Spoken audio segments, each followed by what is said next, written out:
Bihari.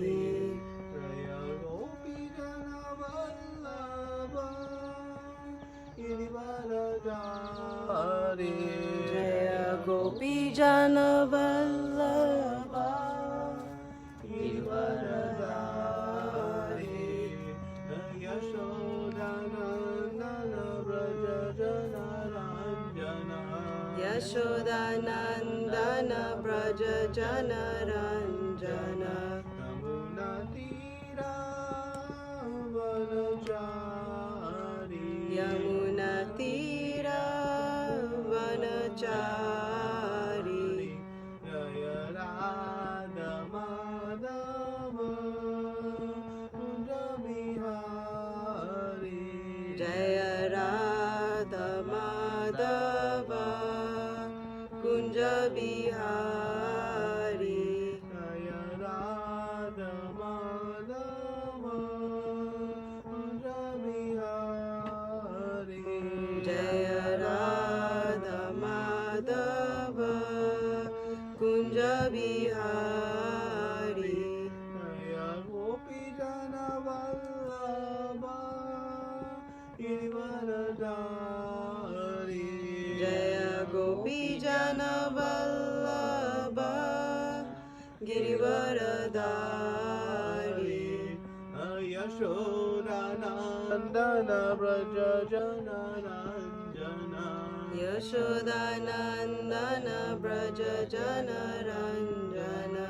Yamuna Tira Vanachari. Yamuna Tira Vanachari. Jaya Radha Madhava Kunja Bihari. Jaya Radha Madhava Kunja Bihari. Hare Krishna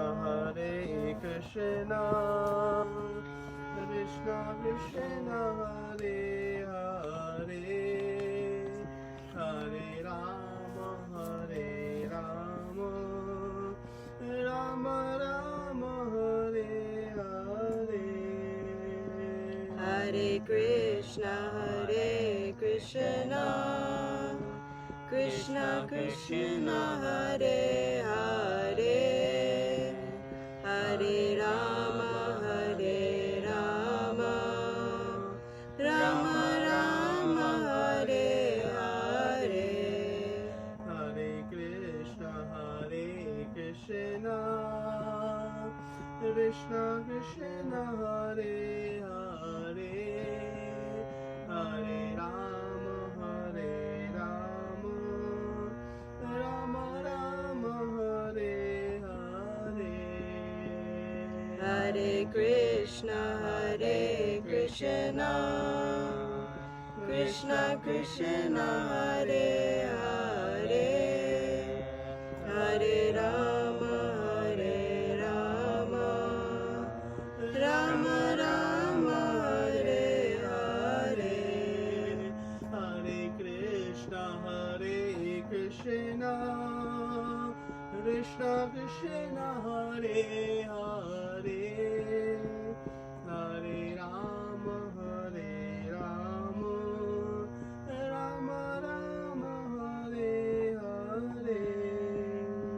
Hare Krishna Krishna Krishna Hare Hare. Hare Rama Rama Rama Hare Hare.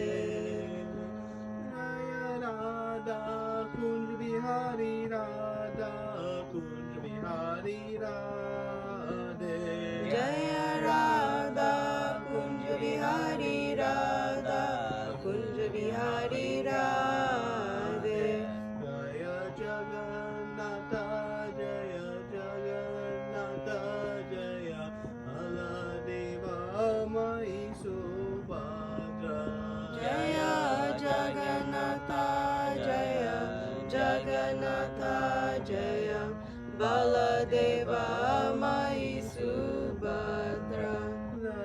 Srinath Ji, Jaya Bala Gopal, Jaya Srinath Ji, Jaya Giri Govardhan. Jaya Srinath Ji, Jaya Bala Gopal, Jaya Srinath Ji, Jaya Giri Govardhan. Jaya Gaura Nitai, Jaya Gaura Nitai, Jaya Gaura Nitai, Jaya Gaura Nitai. Jaya Gauranitai, Jaya Gauranitai, Jaya Gauranitai, Jaya Gauranitai. Jaya Prabhupada, Jaya Prabhupada, Jaya Prabhupada, Jaya Prabhupada. Jaya Prabhupada, Jaya Prabhupada, Jaya Prabhupada, Jaya Prabhupada. Nitai Gaura Hari Bol, Hari Bol, Nitai Gaura Hari Bol. Nitai Gaura Hari Bol, Hari Bol, Hari Bol, Nitai Gaura Hari Bol. Hare Sankirtana ki, Ananta Koti Vaishnavinda ki, Jai Prabhupada. Om Namo Bhagavate Vasudevaya. Om Namo Bhagavate Vasudevaya. Om Namo Bhagavate Vasudevaya. Om Namo Bhagavate Vasudevaya. Om Namo Bhagavate Vasudevaya. Om Namo Bhagavate Vasudevaya. Jaya Jaya Sri Chaitanya Jaya Nityananda. Jaya Jaya Sri Chaitanya Jaya Nityananda. Jaya Advaita Chandra Jaya Gaura Bhakta Vrinda. Jaya Advaita Chandra Jaya Gaura Bhakta Vrinda. Jaya Jaya Sri Chaitanya Jaya Nityananda. Jaya Jaya Sri Chaitanya Jaya Nityananda. Jaya Advaita Chandra Jaya Gaura Bhakta Vrinda. Jaya Advaita Chandra Jaya Gaura Bhakta Vrinda. Jaya Jaya Sri Chaitanya Jaya Nityananda. Jaya Jaya Sri Chaitanya Jaya Nityananda. Jaya Advaita Chandra Jaya Gaura Bhakta Vrinda. Jaya Advaita Chandra Jaya Gaura Bhakta Vrinda. Hare Krishna, everyone. Hare Krishna. So I'm 0 for 6 on videos today. All black screens. Maybe we'll get at least one video. So I'm not all alone here. Oh, there's one. Alright. Now I have one company mate. So, today we are discussing the end of chapter 20 from Madhya Lila and the beginning of chapter 21. And the title of this chapter 20 is The Lord Instructs Sanatana Goswami.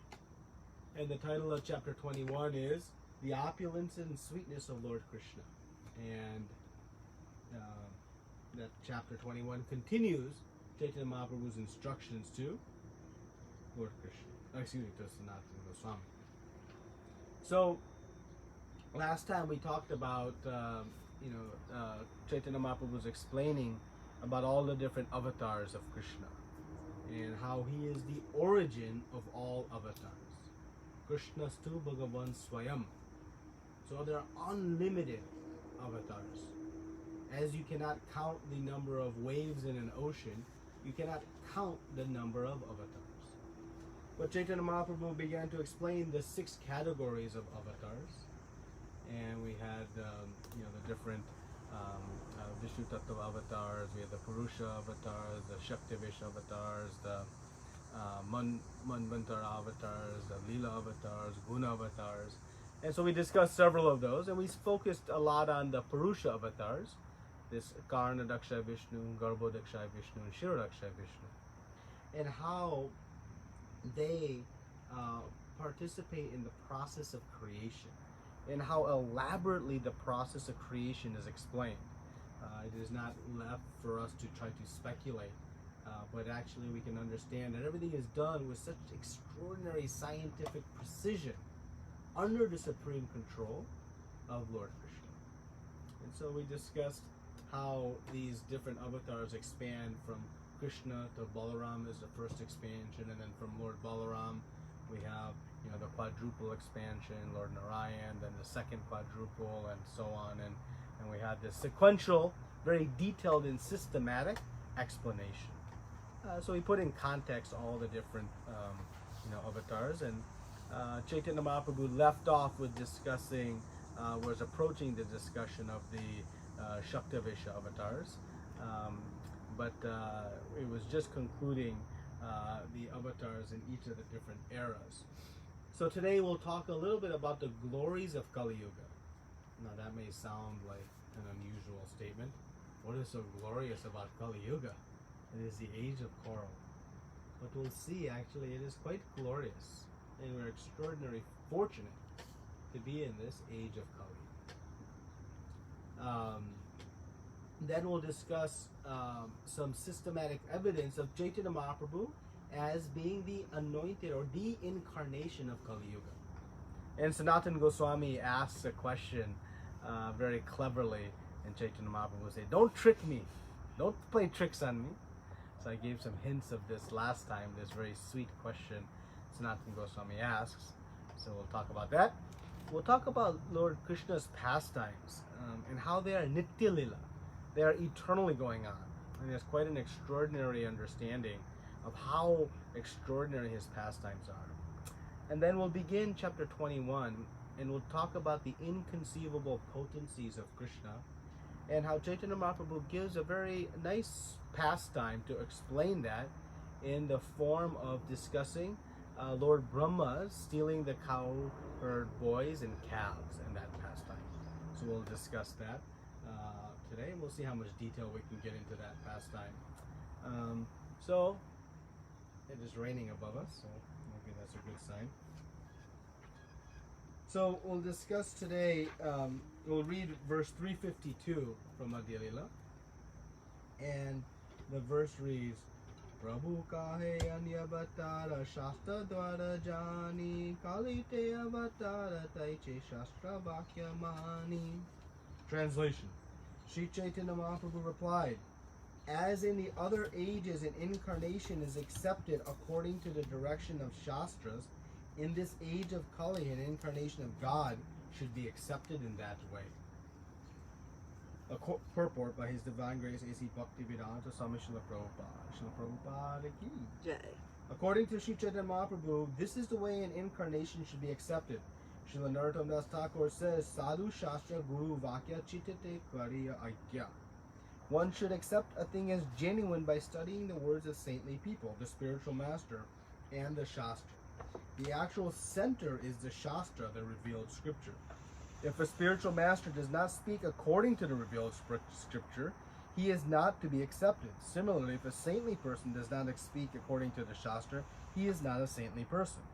The Shastra is the center for all. Unfortunately, at the present moment, people do not refer to Shastras. Therefore, they accept rascals as incarnations, and consequently, they have made incarnations into a very cheap thing. Intelligent people who follow Sri Chaitanya Mahaprabhu's instructions and the instructions of the Acharya, the bona fide spiritual master, will not accept a pretender as an incarnation of God. In Kali Yuga, the only incarnation is Sri Chaitanya Mahaprabhu. Imitation incarnations take advantage of Sri Chaitanya Mahaprabhu. The Lord appeared within the past 500 years, played as the son of a Brahmana from Nadia, and introduced a Sankirtana movement. Imitating Sri Chaitanya Mahaprabhu and ignoring the Shastra, rascals present themselves as incarnations and introduce their rascaldom as a religious process. As we have repeatedly said, religion can be given only by the Supreme Personality of Godhead. From the discussions in the Chaitanya Caritamrita, we can understand that in the different ages the Supreme Lord introduces different systems and different religious duties. In this age of Kali, the only incarnation of Krishna is Sri Chaitanya Mahaprabhu, And he introduced the religious duty of Kali Yuga, the chanting of the Hare Krishna Maha Mantra, Hare Krishna, Krishna Krishna, Hare Hare, Hare Rama, Rama Rama, Hare Hare. Om Jnana Timirandasya Jnananjana Shalakaya Chakshurunmilitam Yena Tasmai Shri Gurave Namaha. Shri Chaitanya Manobishtam Stapitam Yena Bhutale Swayam Rupa Kadamayam Dadati Swapadantikam Vandeyam Shri Guru Shri Uta Padakamalam Shri Guru Vaishnavamscha Shri Rupam Sagrajatam Sahagana Raghunatam Vitam Tam Sajivam Sadvaitam Savadutam Pariganasaitam Krishna Chaitanya Devam Shri Radha Krishna Padan Sagana Lanka Shri Vishakam Vitamscha Hey Krishna Karuna Sindhu Dina Bandhu Jagatpate Gopesha Gopika Kanta Radha Kanta Namostute Tapta Kanchana Gaurangi Radhe Vrindavaneshwari Vrishabhanusute Devi Pranamami Hari Priye Vancha Kalpatrubhyascha Kripa Sindhu Bevacha Patitanam Pavanebhyo Vaishnavebhyo Namo Namaha Namo Vishnu Padaya Krishna Prasaya Bhutale Srimate Bhaktivedanta Swami Iti Namine Namaste Saraswati Devi Gauravani Pracharine Nirvishesha Shunyavadi Paschata Deshatarine Jai Shri Krishna Chaitanya Prabhu Nityananda Shri Advaita Gadadara Shivasadi Gaura Bhaktavinda Hare Krishna Krishna Krishna Hare Hare Hare Rama Rama Rama Hare Hare.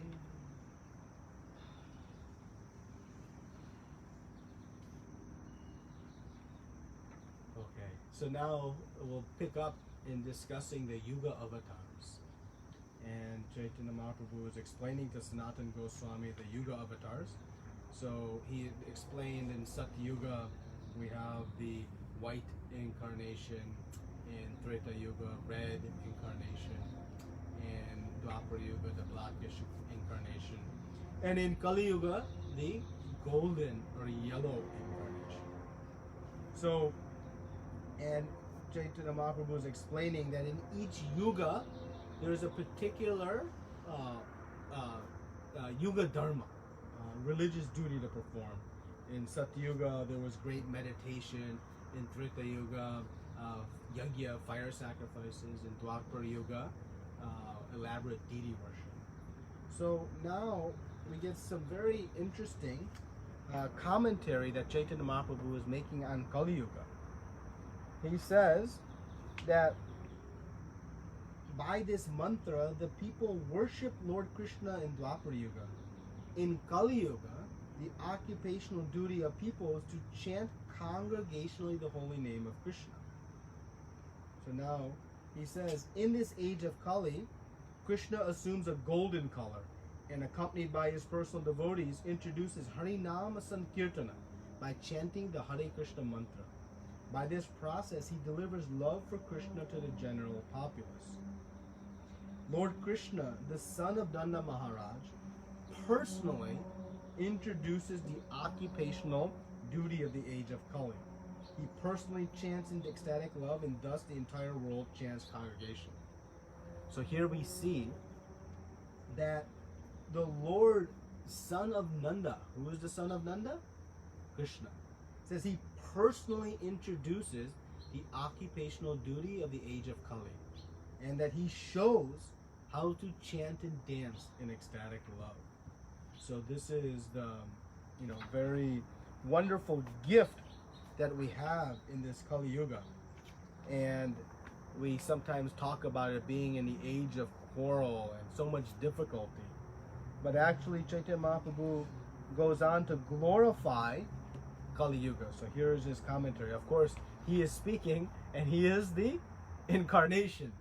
So it's quite interesting, this dialogue that's taking place, and it'll lead to Sanatana Goswami's question.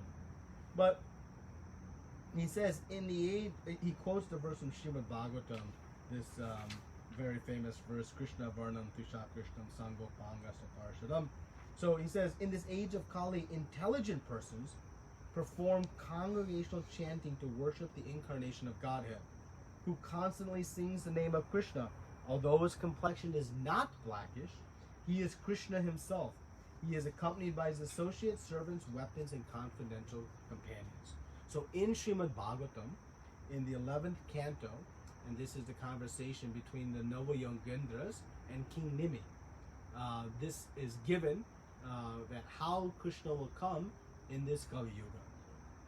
So then Chaitanya Mahaprabhu says in verse 343 very nicely, in the other three yugas, Satya, Treta, and Dwapar, people perform different types of spiritual activities. Whatever results they achieve in that way, they can achieve in Kali Yuga simply by chanting the Hare Krishna Mahamantra. So we have a very important, sometimes we wonder, oh, in Satyuga people were so potent and powerful, the intense meditation, how, like, what Chaitanya Mahaprabhu is saying, whatever result was coming from all those other yugas, that result is equally potent in the age of Kali by the very simple process of chanting the Hare Krishna Mahamantra. This is how potent the holy names is. It's all in one. Then Chaitanya Mahaprabhu quotes a verse from Srimad Bhagavatam. He says, my dear king, although Kali Yuga is full of faults, there is still one good quality about this age. It is that simply by chanting the Hare Krishna Mahamantra, one can become free from material bondage and promoted to the transcendental kingdom. So this age is very, very fortunate. How fortunate? Then Chaitanya Mahaprabhu quotes another verse from Srimad Bhagavatam. And this is another part of the verse where the 9 Yogendras are speaking to King Nimi. Now, hear this verse that's in Srimad Bhagavatam. It's very startling. He says, those who are advanced and highly qualified are interested in the essence of life know what? Let me read that again. Those who are advanced and highly qualified and are interested in the essence of life, they know the good qualities of Kali Yuga. Such people worship the age of Kali. Shall I read that again? Such people worship the age of Kali. Because in this age, one can advance in spiritual knowledge and attain life's goal simply by chanting the Hare Krishna Mahamantra. This is how potent this age of Kali is. By the extraordinary special mercy of Chaitanya Mahaprabhu. Actually, of all the yugas, in all the times to appear, if we have to appear in the material world, this is the best of all times. Because Chaitanya Mahaprabhu only appears once out of every 1,000 or 994 exactly Kali Yuga. So not even in every Kali Yuga, but specifically in this Kali Yuga. And that only 500 years ago. And this special mercy is that Chaitanya Mahaprabhu is giving this Krishna Prema in the mood of the Vrindavan associates. Now this mood of bhakti is not available in the other yugas. So we may say, in the other yugas, more often we see the mood of bhakti with awe and reverence. And we have been speaking for weeks now about awe and reverence. But Chaitanya Mahaprabhu is giving this purest bhakti in the most perfect form, and we're going to see this word most perfect coming up later in the discussion. So hold on to that note, most perfect.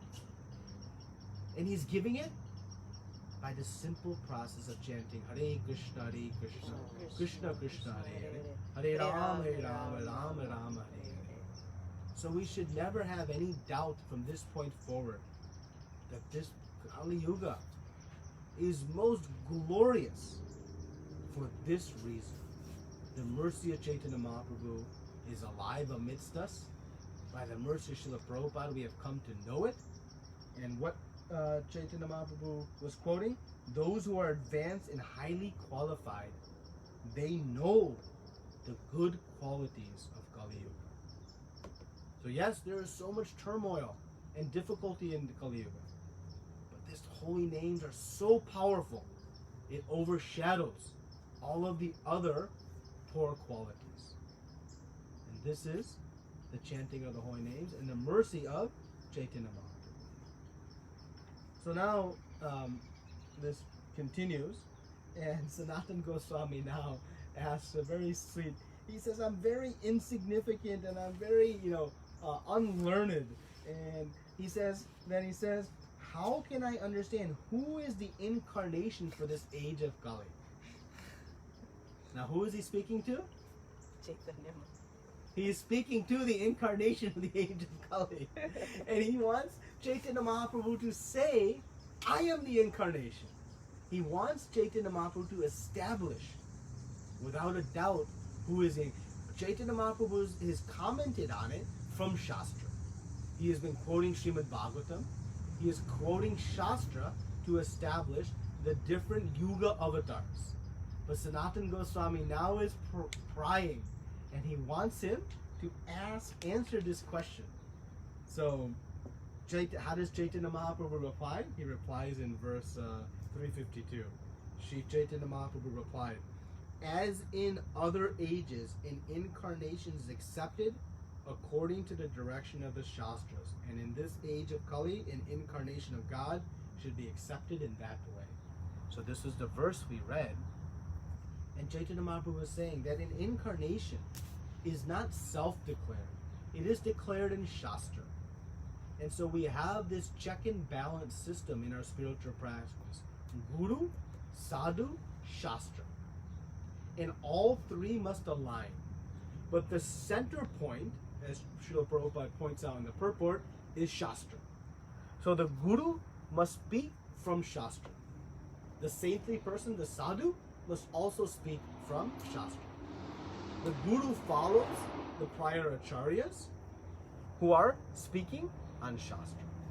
So it is through scriptural injunction alone that an incarnation can be identified. And then in 354, Chaitanya Mahaprabhu gives a very cute response to Sanatana Goswami as they're doing this little bit of back and forth. So Chaitanya Mahaprabhu says, an actual incarnation of God never says, I am God, or I am an incarnation of God. The great sage Vyasadeva, knowing all, has already recorded the characteristics of the avatars in the Shastras. So the point Chaitanya Mahaprabhu is making is an avatar doesn't say, oh, I am avatar. This Vyasadeva has already documented it. So I don't need to say, I am the Supreme Lord. So and very sweetly, is being explained here. So then, Chaitanya Mahaprabhu continues to quote different verses. He recites the opening verse from Srimad Bhagavatam, the Bij Mantra verse, and then he says at the end, he says, the incarnation of Krishna for this age is indicated by the symptoms. Please confirm this definitely so that all my doubts will go away. So Sanatana Goswami is pressing Chaitanya Mahaprabhu. He says, it's confirmed this definitely so all my doubts will go away with all these different symptoms. And what were the symptoms? It's talking about ecstatic dancing, congregational chanting, the golden personality. So Chaitanya Mahaprabhu says, oh Sanatana Goswami, you must give up your intelligent tricks. Just try to understand the description of the Shaktavesha avatars. So Chaitanya Mahaprabhu moves to the next avatar and said, okay, enough of the Yuga avatars. Now I know, but I'm not going to declare it. So in this way, there's a very sweet dialogue taking place as Chaitanya Mahaprabhu is establishing and discussing the Yuga avatars. But the important point that Chaitanya Mahaprabhu is making here is that the avatars are prescribed in Shastra. They are already explained. They are already predicted and when they're going to come. Though Krishna comes at his own free will, it has already been enjoined, and the characteristics of who is Krishna in the different avatars is given as well. So one can evaluate based on what's in Shastra, not only but from the timing, but also by the characteristics. So there is no opportunity for us to be bewildered by, as Srila Prabhupada says, the imposters or the rascaldom philosophy. So we should be very precise. And we know, of course, Chaitanya Mahaprabhu is Lord Krishna himself. As he said in that verse, Lord Krishna, the son of Nanda Maharaj, comes and personally teaches this chanting in this most wonderful age of Kali Yuga. So we have great confidence in the potency. So Chaitanya Mahaprabhu moves on from this, though Sanatana Goswami tried one more time. He said, don't fool me with your intelligent tricks. So Chaitanya Mahaprabhu goes on to explain some of the Shaktavesha avatars. And Shaktavesha avatars, just briefly, they are empowered personalities that are empowered directly or indirectly by Krishna. So they are Jiva Tattvas, but they are empowered Jiva Tattvas. So, Narada Muni is a Shaktavesha avatar, Prithu Maharaj, Parshuramji, Lord Brahma. These are different empowered personalities that are empowered to perform a particular service to Krishna. And so they are in the Jiva Tattva category, but because they are empowered directly or indirectly by Krishna, they are one of the avatar categories. So these are the Shaktavesha avatars that Chaitanya Mahaprabhu briefly describes. Now we'll move to the last part of chapter 20. And here Chaitanya Mahaprabhu now is focusing on Krishna's pastimes. Remember, of the 4 topics that he's going to discuss, one of them is who is Krishna. So now Chaitanya Mahaprabhu is going deeper and deeper into Krishna himself. He has explained all the avatars and how Krishna is the source of everything and all the details and the surrounding information. And now he's honing in more detail on who is Krishna. Okay? So he explains that as the son of Maharaja Nanda, Lord Krishna is by nature the paragon of Kishore. He chooses to exhibit his pastimes at that age. So what we see here is that Krishna, when he appears, he decides how he's going to appear. And while he displays different ages, he chooses the ages. Meaning, he is not forced to age by the influence of time. Like we are forced to age by the influence of time. Whether we want to celebrate our birthday or not, it's coming. And it's going to go, and another one may or may not come, depending on our sanction. But that is forced upon us. But Krishna is not forced to age. So Chaitanya Mahaprabhu says a very important point here. He says he chooses to exhibit his pastimes at that age. And what age again? This Kishore age, or the Kishore age. Okay? So we'll discuss this different ages here. Now, Krishna's ages and the ages of general are broken up into, from birth to 5 is called Kaumara. So that is a Kaumara age. All the different baby pastimes, from killing Putana to Shakatasura and all the different asuras, to playing in the courtyard of Nanda Baba, Damodar Lila, all these pastimes, they take place in this Kaumara time. Then from age 5 to 10, we go to this Pauganda age. This is from age 5 to 10. And there Krishna, begins herding the calves and ultimately the cows, and going through different progressions. And then from 10 to 15 is this Kaishora age. And from this age forward, he doesn't progress. So he never goes beyond what we call pre-youth. This 10 to 15 year age, this is where he stops choosing to show any more age. This is his actual eternal state. So Chaitanya Mahaprabhu is explaining and establishing this very, very clear. And so in verse 384, he says, Lord Krishna exhibits his pastime of childhood, boyhood, and pre-youth. When he reaches pre-youth, he continues to exist eternally to perform his rasa dance and other pastimes. So again, an incarnation has the ability to stop time or the influence of time. If you want to test how you are Krishna, this incarnation, then pass this test. No gray hairs, no balding ears, no aching muscles, no, none of that. This is simply the means. So here, Chaitanya Mahaprabhu is clarifying for us that he does not grow like an ordinary person. And he fixes his age. Now, he fixed his age at this 10 to 15-year-old, we can say, teenager, early teenage years. But, just for context or reference, in his durations, and, he stayed in Vrindavan until just under 11 years. He stayed in Vrindavan. 10 years, I think, in 6 months or 7 months, somewhere in there. Then he goes to Mathura. And there, from Mathura, he stays until 28 years on this planet. And then from 29 to 125, he performs pastimes in Dwarka.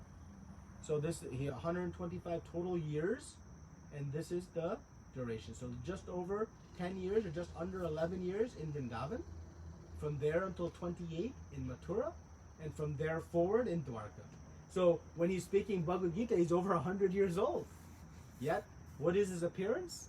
Kaishwara. Youthful, pre-youth even. So from this age, he doesn't really go beyond. So we should understand this very, very important point. Now, Chaitanya Mahaprabhu begins to describe the cycle of his pastimes.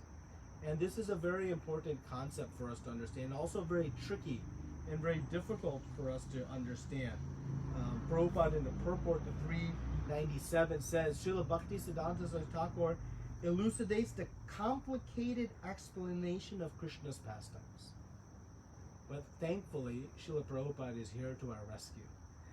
And he makes it very easy for us to digest.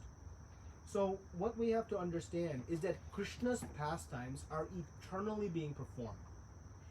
Exactly right now, at this moment, in some universe, Krishna is lifting Govardhan Hill. In another universe, he is killing Putana. In another universe, Mother Yashoda is trying to bind his belly. In another universe, he is performing Gopashtami. And like this, every single one of his pastimes are eternally happening in one of the universes around the world. So, how to understand this? It's very complicated. But Chaitanya Mahaprabhu gives the example of the sun. So the sun is setting here now. But it is shining as high noon sun somewhere else on the earthly planet. And somewhere else on the planet it's shining as 11 a.m. sun. And 10 a.m. and 10:59, 10:58, you can break it down into micro increments, right? So somewhere on the planet, every aspect of the sun's present is somewhere. It's just out of our presence. So like that, simultaneously, right now, every single one of Krishna's entire pastimes during the 125 years in the material world are taking place. One in one universe and another in another universe. As if you're watching it flicker. So he is killing Putana in one universe, and then in the next universe he's killing Putana. And then in the next universe he's killing Putana. And like that, and then those pastimes progress. So the pastimes are eternally happening. So Srila Prabhupada says, thus all of Krishna's Leelas are present simultaneously throughout the innumerable universes. Because remember, in every universe, there is these yugas going, and Krishna appears in the 28th Dwapar Yuga of Vaivasvata Manu, the 7th Manu, in the day of Brahma. Right? So in one universe, somewhere in the whole of creation, it is exactly the time of Krishna's appearance. And in another universe, it's exactly the time of Krishna's being transported across the river into Gokul. And like that, all of these are taking place in different universes. So Chaitanya Mahaprabhu was explaining that his pastimes are there. And so he says, the eternal pastimes of Krishna are continuously taking place in the original Goloka Vrindavan. These same pastimes are gradually manifested within the material world in each and every Brahmanda. So they're happening in the spiritual world, and they are also happening within the material universe creation. So the time for Krishna to appear and gone may have passed in this universe, but those pastimes are still alive in some other universe.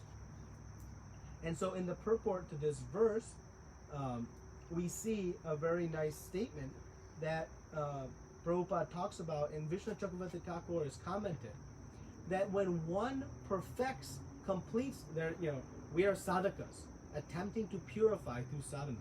When we complete our purification and are perfected, then from this world, we will go to one of the other material universes where Krishna is about to appear and appear in the womb of one of the gopis.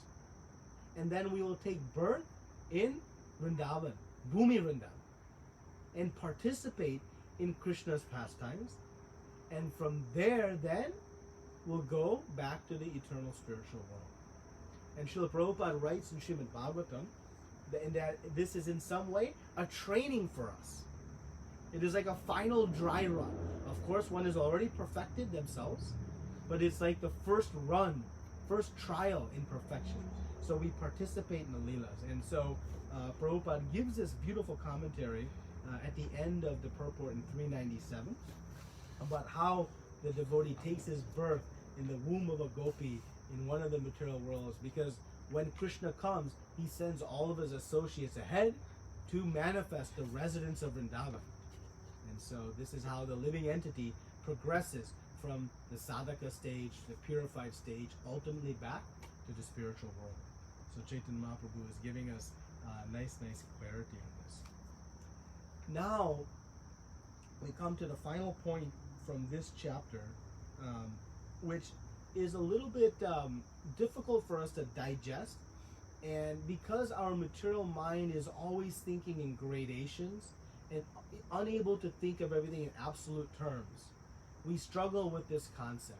And Chaitanya Mahaprabhu is very beautifully putting, when we say Krishna's pastimes are sweeter than, Lord Vishnu's pastimes, sometimes that draws a feeling of, maybe that's not quite right for saying for Vishnu's pastimes is something lesser than Krishna's pastimes. How we can, sort of feel that way. And there's some, and because of our material minds, we always have to think, 2 minus 1 is 1, right? We cannot, we're unable to. So Chaitanya Mahaprabhu gives us some very powerful verses for us to understand how to characterize this. So I just want to read some of these verses, and they can settle on our mind, but also have with great clarity what Chaitanya Mahaprabhu is telling us. And again, who is Chaitanya Mahaprabhu? Lord Krishna himself, who has come to explain the science of bhakti to us. So listen to these verses and how it's explained very, very precisely. So he says, Krishna is complete in the spiritual sky, Vaikuntha. He is more complete in Mathura and Dwarka. He is most complete in Vrindavan, due to his manifesting all his opulences. And this is a verse that's confirmed in Bhakti Rasamrita Sindhu. So how we can say complete and then more complete? Complete is complete. So we have to allow ourselves to digest and take as fact the somewhat inconceivable nature. But it is a fact.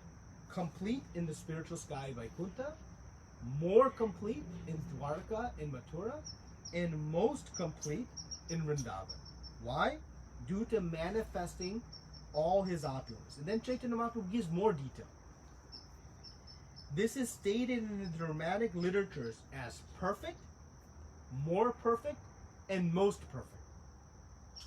Thus, Lord Krishna manifests himself in 3 ways: perfect, more perfect, and most perfect. So we should never think, when we talk about these gradations, that something is imperfect. It is perfect or complete. But within perfect and complete, there is a most perfect and most complete. And that is where we struggle. You know, if I get a perfect score on my exam, 100, how someone can get a more perfect? Don't try to apply our material logic to it. We have to take this according to how it's understood in the spiritual realm. So this idea of perfect, more perfect, and most perfect is being explained and authorized by Chaitanya Mahaprabhu. But we should understand now on the other side, oh, I am a Krishna devotee, and you know, in Vaikuntha Loka it's less perfect. No, it is perfect. But Krishna in Vrindavan, Golok Vrindavan, is most perfect, according to the authority, not of you or I, but of Chaitanya Mahaprabhu. And then Chaitanya Mahaprabhu explains the reasons now. This is in 400.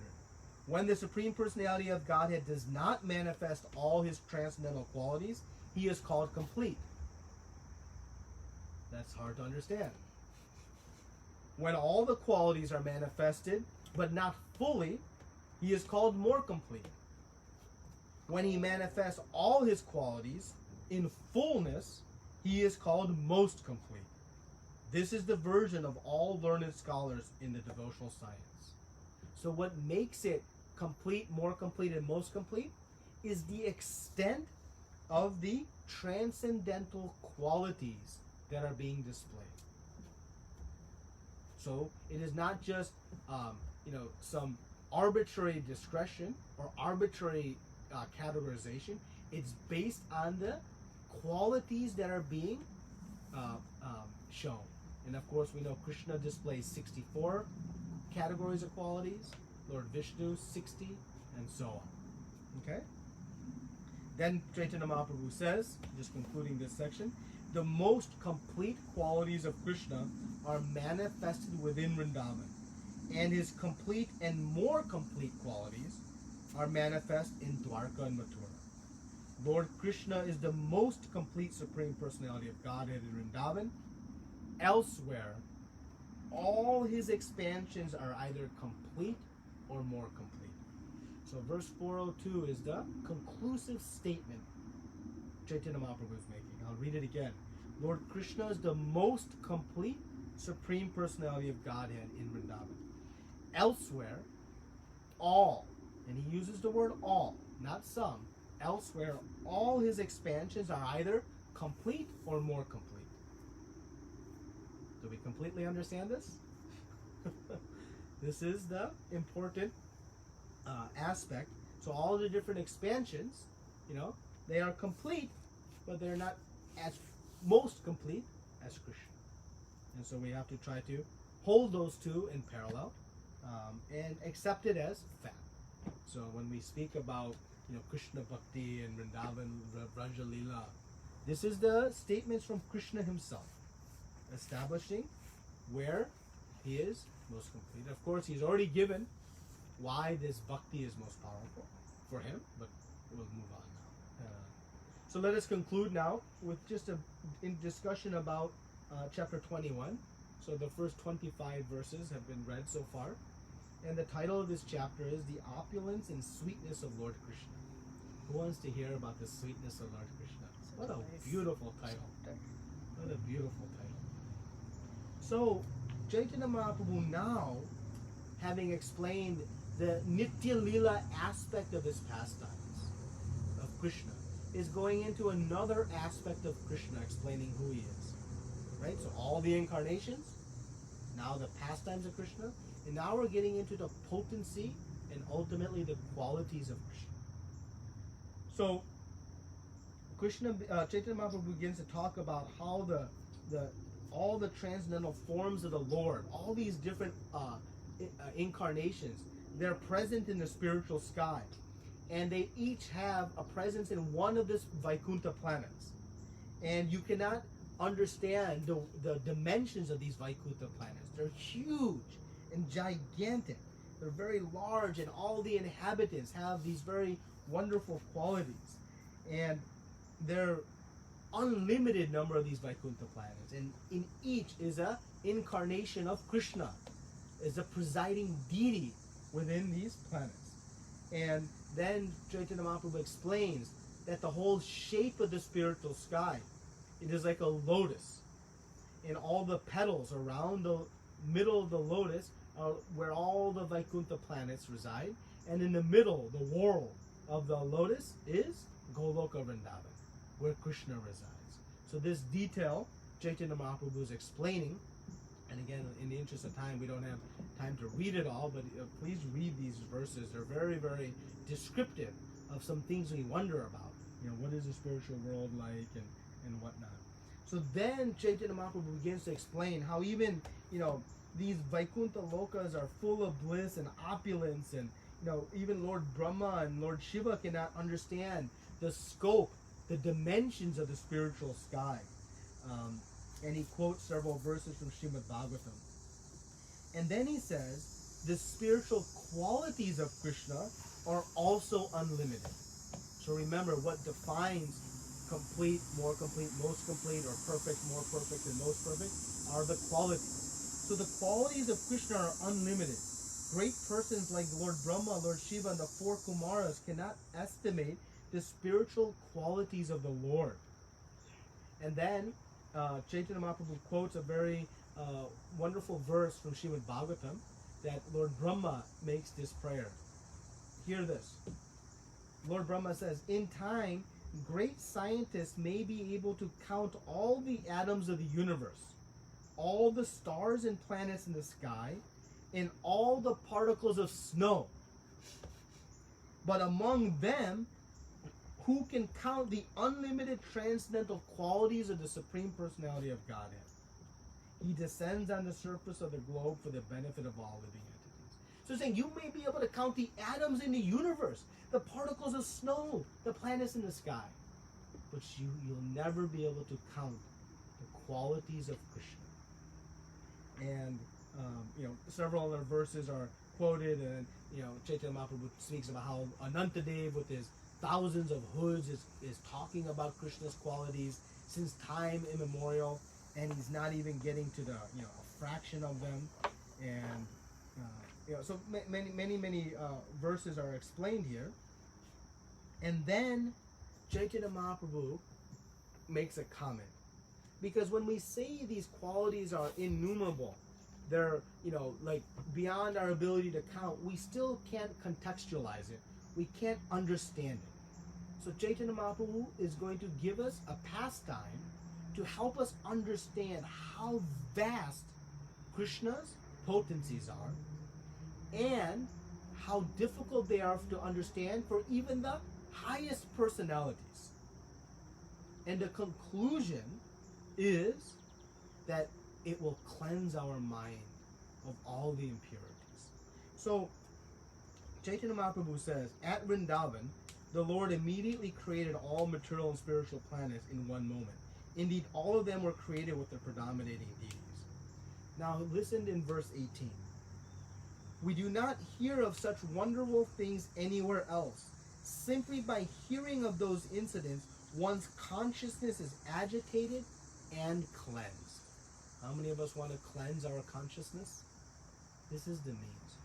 Krishna's opulences and qualities are so mind-boggling and staggering that they agitate and shake free all of the impurities of the heart.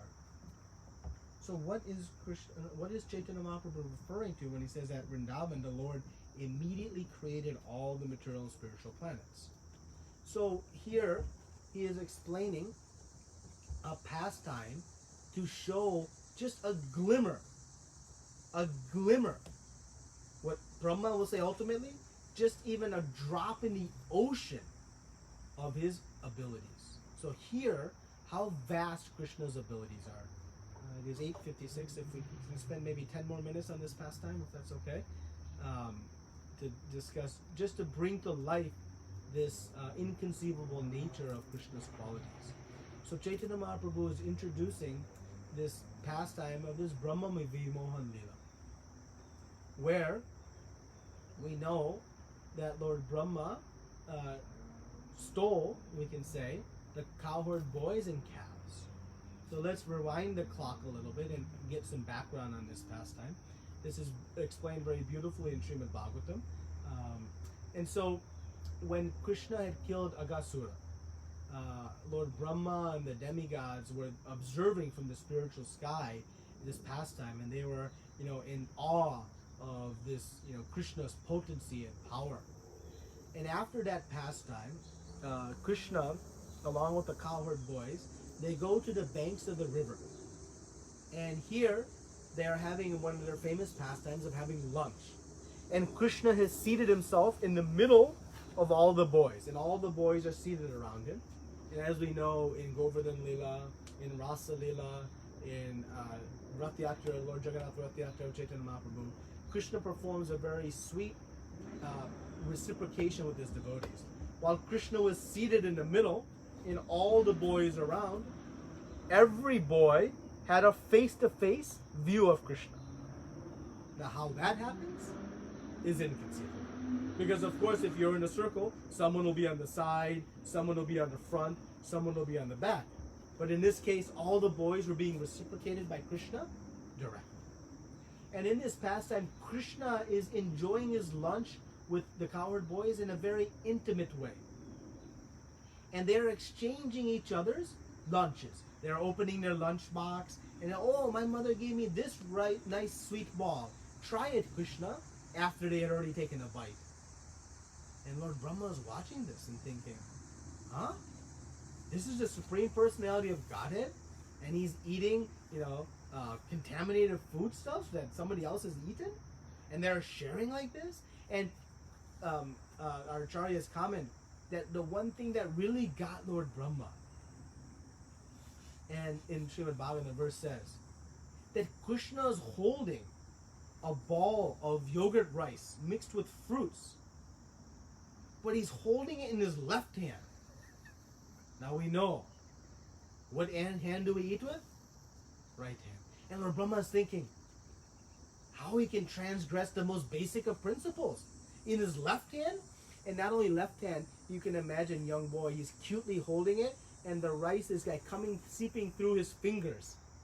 And Lord Brahma is wondering, how can this be the Supreme Personality of Godhead? Already, he was told already, but now Prabhupada writes in Krishna book that to further exhibit Krishna's potencies and pastimes, he performs this pastime of then wanting to see Krishna's unlimited potencies. What Lord Brahma does with his limited mystical abilities, he sends the calves to a little bit far off distance, and when Krishna goes to find the calves, he kidnaps the boys who were seated at lunch and puts them into a mystical sleep. So he hid the boys, and he hid the calves. The calves were also gone. So Krishna is searching, with still carrying this sweet rice ball in his left hand. You can see how cute this must be. And he's looking and looking, and he comes back to the banks of the Yamuna, and they're gone. Now, of course, Krishna is all-knowing, and he says, "Oh, Lord Brahma wants to see my potency?" Well, this pastime was performed not only to convince Lord Brahma of his potencies, but also to fulfill a specific desire of all the residents of Vrindavan, the elderly Gopas and Gopis. Because when Krishna was growing up, while mother and father had so much affection for their children, they always had more affection for Krishna. Now this is beyond our comprehension. But that is Krishna. He is the all-attractive. And they all had a desire that one day Krishna should come to their home so that they could provide motherly affection like Nanda Baba and Mother Yashoda. So to fulfill that desire and to convince Lord Brahma, this pastime is performed. So when the cowherd boys and calves were taken away, Lord Krishna says, no problem. So he expanded himself as each and every cowherd boy. Not only cowherd boy, then each cowherd boy had a gigantic number of calves. And each calf was dressed a certain way with certain ornaments, certain ropes and decoration. So Krishna expanded himself as each and every one of the cowherd boys and their calves. Now, in Srimad Bhagavatam and in Krishna book, we see the commentary is that what is the potency of Krishna in doing this? The potency is that when the boys went home, Krishna was in each and every one of their homes exactly replicating the behavior of that specific child. Now, if you take a child away from their mother and you bring them a replica of that child, how long will it take for mother to know this is not my child? Less than 1 millisecond. They'll know.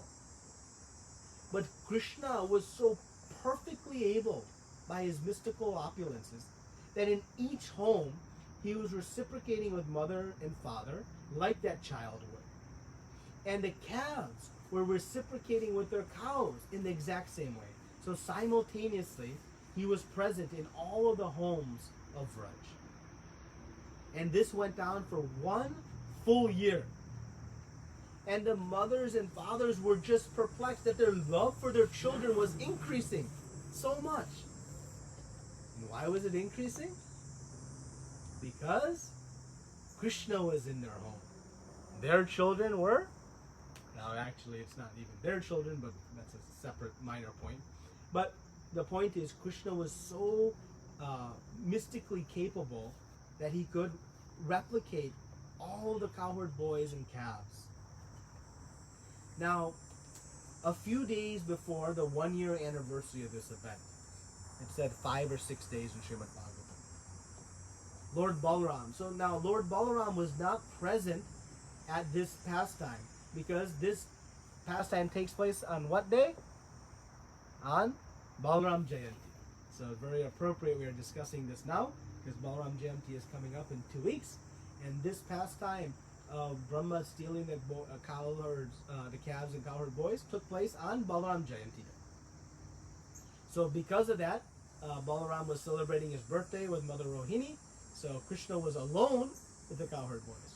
So a few days before the anniversary, Lord Balaram witnessed one pastime. And he saw that from the top of the hill of Govardhan, the cows being grazed by the men started racing down Govardhan Hill. And as they were racing down the hill, they did something very peculiar. They were passing their newly born calves and going to their older calves. And that is unusual because normally the cows will go first to their newborn calves to give them milk. But the older calves were already beyond the milk drinking age. And so Lord Balaram is saying why they are passing the younger calves for the older calves. And then the cowherd men were so angry because it was the duty of the boys to keep the calves away from the cows so that they would not consume all the milk. So they were very angrily coming down the hill. But as soon as they saw their boys, they began petting and cajoling and hugging their children. And Balaram is saying, something's afoot. Something's afoot. And so he says, Krishna, what are you up to? And then he understood that actually all these cowherd boys and all these calves, they were Krishna himself. And this reciprocation that he was seeing was due to they could not be separated from Krishna. There was such intense love, even more than their newborn calves. So Krishna explained what happened. So then on the anniversary date of this Passover, 1 full year this past, Lord Brahma comes back to see what happened. What happened is, I was gone 1 year. What kind of chaos did I create? And when he comes back, what does he see? He sees Krishna seated in the middle, all the cowherd boys, and he sees all the calves. And he's like, wait a minute. I thought I took the calves and the cowherd, but there's it. And the one trying to mystify became mystified. And in Srimad Bhagavatam, it's explained that, that when you try to fool or trick the supreme mystic, you always fail. It is like a glowworm trying to show their light in the midst of the sun. It does not register. So, in this way, Lord Brahma is bewildered. What happened? And of course, Krishna knows. And so then, Lord Brahma sees. And each of the cowherd boys and each of the calves transformed into a Lord Vishnu four-arm form with conch and disc and lotus and crown and jewels and beautiful forms of Lord Vishnu. Then he sees, not only that, he sees Lord Brahma, one in each of the sets of Lord Vishnu, offering obeisances along with Lord Shiva and all the demigods. And he is seeing all this creation all simultaneously happening. And then he understood, wow, this is the opulence of Krishna. In one instant, he created all of this. To create one home, it takes us a year and so much planning. He created universes and universes, different forms in a moment in Vrindavan. And that was the verse that Chaitanya Mahaprabhu quoted that said that once in Vrindavan he created all this. So Lord Brahma became convinced of this very amazing opulences of Krishna, having seen this pastime of how he was able to expand himself. And so in this way, Chaitanya Mahaprabhu is giving this as an example to us, just to try to understand but a drop of his mercy. But we'll see. I just wanted to read one more verse.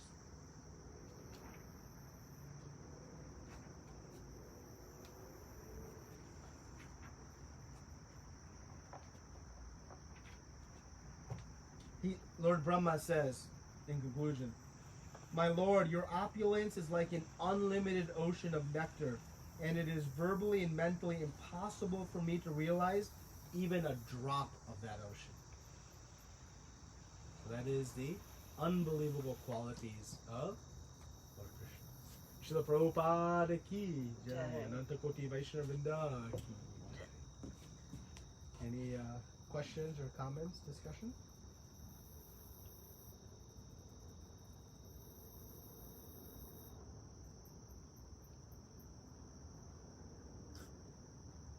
Hare Krishna Prabhuji, Dandavat Pranam always to Srila Prabhupada. Beautiful, beautiful class, Prabhuji. So wonderfully you've explained all the intricacies. I'm still stuck on that more perfect, and most perfect, unfortunately. So I'm thinking, Prabhuji, Krishna said that, and so basically, can we, not able to come out of that syndrome? So basically, is it the difference among the three will be the mood? Because there must be some difference, right? So we are talking about the very fact that he said most perfect. So there is a subtleness in the mood which he is trying to indicate to us. No, Chaitanya Mahaprabhu says very clearly that the reason is more perfect, more perfect, and most perfect is because of the extent of the qualities manifested. Right? So in when the Supreme Personality of Godhead, this is verse 400, does not manifest all his transcendental qualities, he is called complete. When all the qualities are manifested but not in full, it's more complete. And when he manifests all his qualities in fullness, it is most complete. So Krishna manifests all of his qualities completely. And thus, it is the most complete. The others, as Chaitanya Mahaprabhu says 2 verses later, elsewhere all his expansions are either complete or more complete. So they only manifest a subset or a portion of those qualities. So the determining factor is the extent of the qualities that are manifest. So in Krishna, all the qualities are manifested fully. In Lord Vishnu, 60 of the 64 qualities are manifested. So there are not as many qualities, and then there are different gradations even within the avatars. So that's how we can understand it. But maybe I'll pause there. Is that answer the question, Mataji? Yeah, I think we said the difference in the qualities. And what about the mood? Then that also, right? The awe and reverence which comes in the Vaikuntha and Dwarka, and there in Vrindavan it's more different kinds. So that is also intrinsic part of this. What Krishna is trying to say here, or no? Well, what happens is the qualities inspire a mood of bhakti, and so the mood of bhakti in with Krishna and Vrindavan is without awe and reverence, and that mood is most pleasing to Krishna. So Krishna enjoys that intimate mood of service. Whereas when Lord Vishnu in Vaikuntha Loka, he is displaying the qualities of awe and reverence, of supreme majesty. So in that mood, there is not the opportunity for that intimate service. So the intensity of love is a little bit less. So I think it was 4 weeks ago we discussed these different rasas even, and how they increase in intensity of love.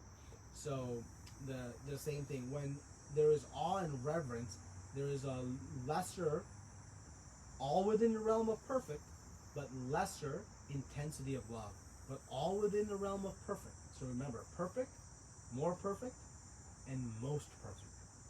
So we don't want to think of Vaikuntha as imperfect. That is not correct. It is still perfect, but in Krishna Loka, it is most perfect.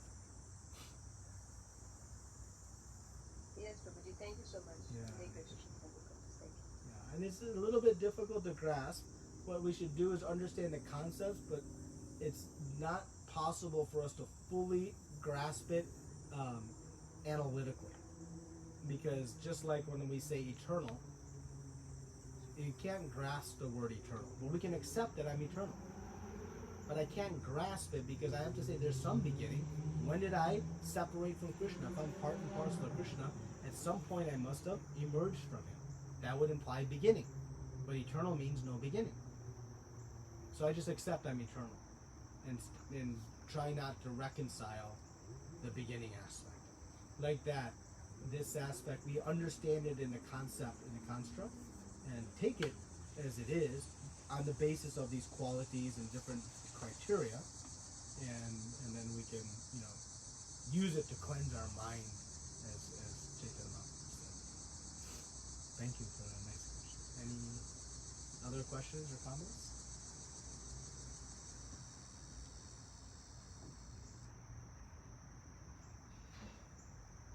Something online? Hare Krishna Prabhu. In this age of Kali, as a Grahastha, what is recommended from the following, Prabhu? 1. Being inspired by pure devotees and trying to imitate their behavior and follow their path. Or 2. Try to understand our behavior, which has come due to past deeds, and follow the regulative principles to improve from its current position. So you can kind of say both.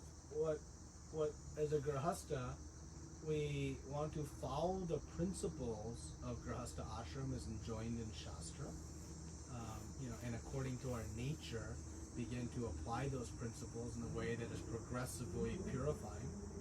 But we follow in the footsteps of those who have perfected that ashram, who have explained it to us. So our acharyas and other pure devotees around have exemplified this ashram to us, and so while we don't want to imitate, we want to follow in their footsteps. So we become inspired by how they follow, but we apply it in our current state. So not everything can be applied in all situations. We must apply time, place, and circumstance. And that is where ultimately, we surrender to a spiritual master who guides us in how best to apply Krishna consciousness in our situation. And that is why we need Guru in our life. Because the specific application within our circumstance may be different than somebody else's. But overall, we look to, when we say Krishna Anushilanam, Anushilanam refers to following in the footsteps of the prior acharyas and the prior great devotees. So that is how we want to, almost bring both of them together. Okay? Anything else?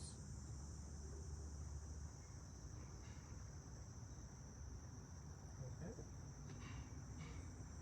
Sorry again for going a little bit late, but maybe if next time permits, we'll discuss a little bit more from this Brahma Vimohan Lila. It's a very powerful and very instructive pastime. It's a nice pastime to even read on Balaram Jayanti that is coming up. And it helps convince us of the extraordinary potency of Krishna and inspires our mood of surrender. So thank you very much. Please forgive me if I misspoke anything. We'll meet again next week. Srila Prabhupada ki jai. Ananta Koti Vaishnavrinda ki